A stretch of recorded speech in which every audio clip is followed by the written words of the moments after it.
Hello అందరికీ. ఈరోజు ఒక టాపిక్ మాట్లాడుకుందాం. ఏంటంటే చాలామంది అమ్మాయిలు సి సెక్షన్ అయిన తర్వాత లేకపోతే డెలివరీ అయిన తర్వాత లావ్ అయిపోతుంటారు.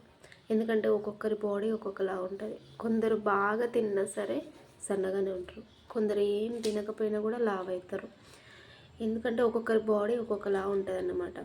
డెలివరీ అయిన తర్వాత మన అమ్మమ్మ వాళ్ళు పెద్దవాళ్ళు ఏం చెప్తారంటే, నువ్వు బ్రెడ్ తినమ్మా, బ్రెడ్ తిను, బ్రెడ్ తింటే పాలు బాగా వస్తాయి అనేసి చెప్తుండ్రు. మనం తెలియక ఏంటంటే బ్రెడ్ బాగా తింటాం, పాలు వస్తాయి అనేసి.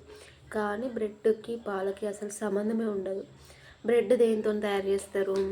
మైదా, ఎగ్, ఈస్ట్ ఎక్సెట్రా ఇంకేదో, కానీ మెయిన్గా అయితే మైదా పిండితో తయారు చేస్తారు.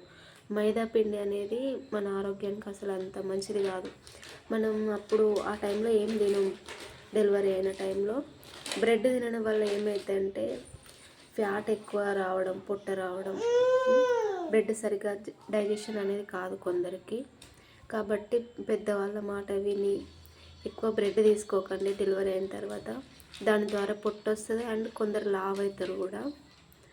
సో మనము ఒక్కొక్కరి బాడీ ఒక్కొక్కలా ఉంటుంది.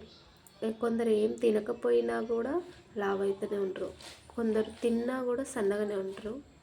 కాబట్టి ఈ బ్రెడ్ అనేది అవాయిడ్ చేస్తే కొంచెం పొట్ట రాకుండా ఉండడానికి అయితే వీలు అనేది ఉంటుంది.